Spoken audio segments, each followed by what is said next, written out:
Hello, welcome back to Eclectic Voices, where real conversations cut deeper than the surface.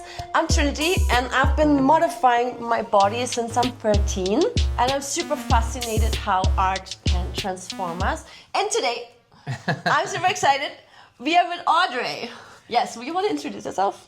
Oh yeah, hello Trinity. I'm very happy to see you again because we made a lot of things a couple of months ago. Well, I'm Audrey Mafia.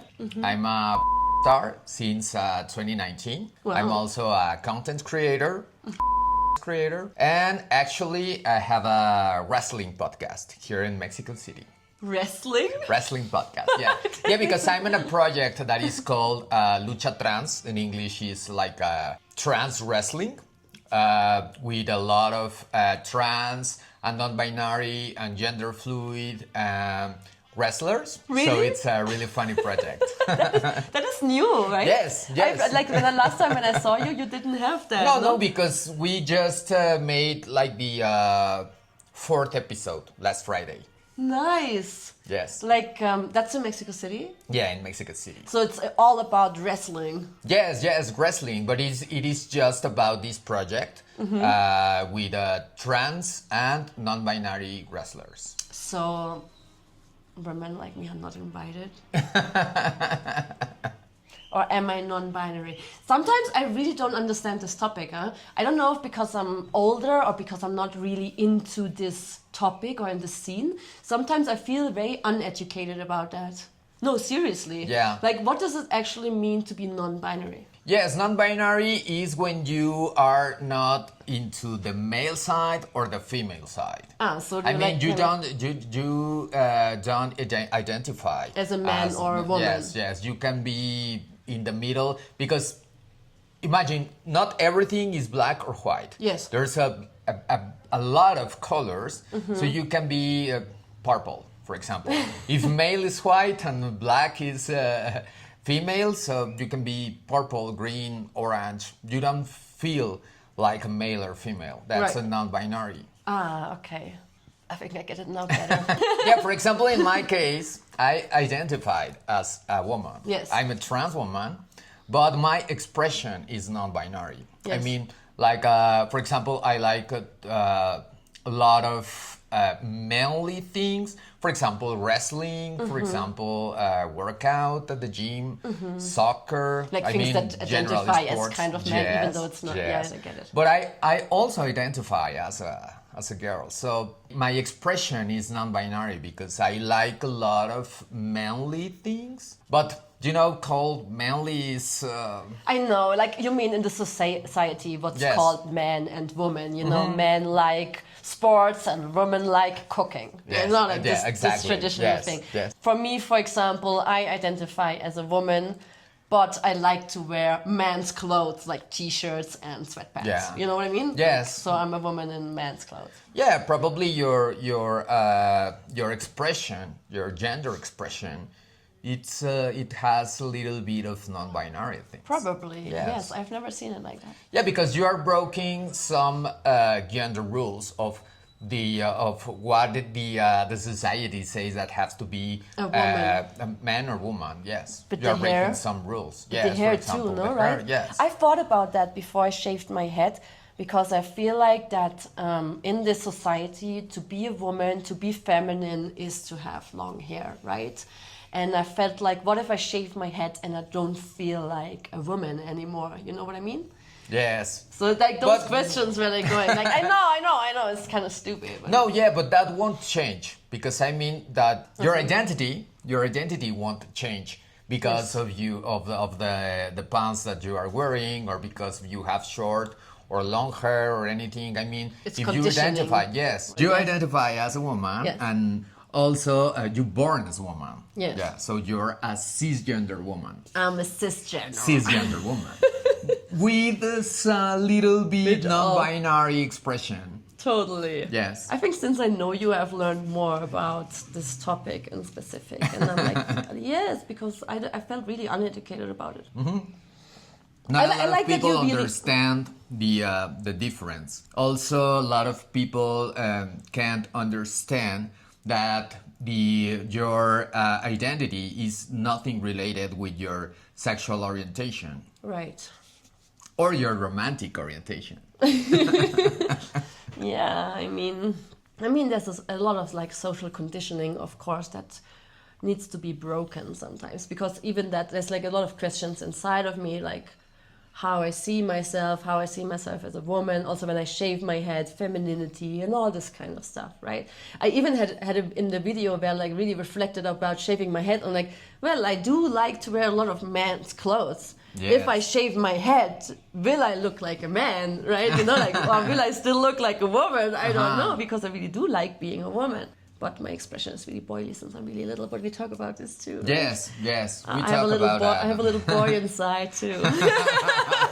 So maybe I'm kind of sometimes, yes. Yeah. And that probably makes you gender fluid or non-binary. Right, the gender. But I mean, you never care about that. Yeah. You are just happy all the time, and you always do what makes you happy. So that's the most important thing.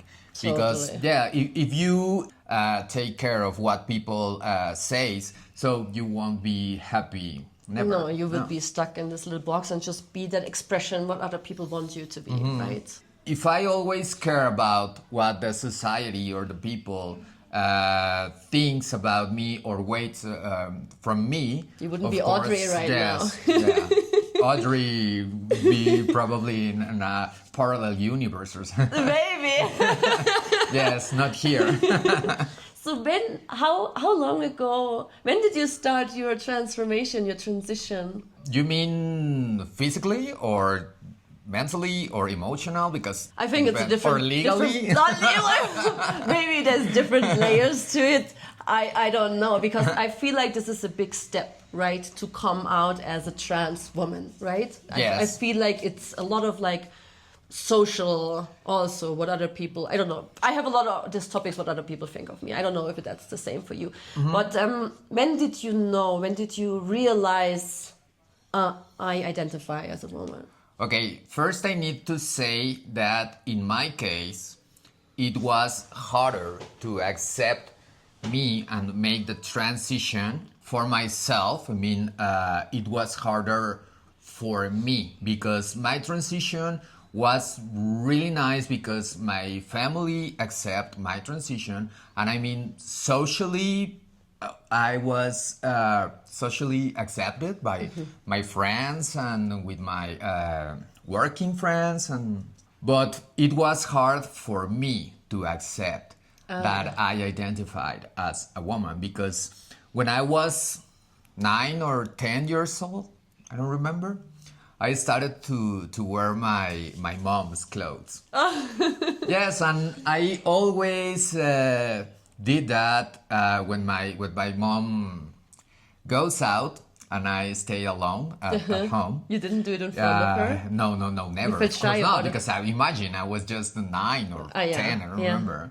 So in my head, that was wrong. Ah. Yeah, because my mom was really not transphobic nor homophobic, but she always tried to make me like a boy. I mean, you have to wear this kind of clothes. Yes. You have to have a short hair, for example. I mean, all those things. So in my head, that was wrong to use my mom's clothes. No, because boys don't wear women's clothes. Yes, of course. So, but the problem is since the kindergarten, I remember, since the kindergarten, I have my crush, but my crush were just girls. I never care about guys. So when my sexual life started at 13 years old, 14 years old, I was into girls all the time. But in my head, that was like a cross, because I really enjoy to use my mom's clothes, because I made that for years. I mean, all my, yeah, probably from 19 years old to 16, 17 years old. But I also got a lot of girlfriends out of school.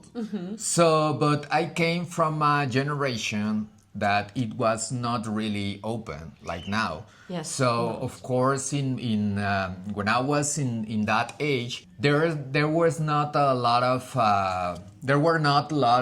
information about gender, about the sexual orientation, romantic orientation, and that stuff. People didn't really talk about that, no? It was also kind Yes. of a taboo to even talk about, like... No, but for example, in that time in Mexico, if you like girly clothes, you were gay. Right. Yeah, I It's mean, almost like, same in Germany, not just Yeah. in Mexico. You like those clothes, you're gay. yeah, because that was during the 90s and 2000s, yeah, I think. So there was not a lot of information about the gender and identity and this orientation and that stuff. So in my head, that was really bad because I always think about that. Okay, I like girls, but I also love to see me as a girl when I use these girly clothes and I see myself in the mirror. I really love the image. So that was I didn't understand that. Imagine if I was 14 years old. So for me it was Confusing? that was very I was very confused about it.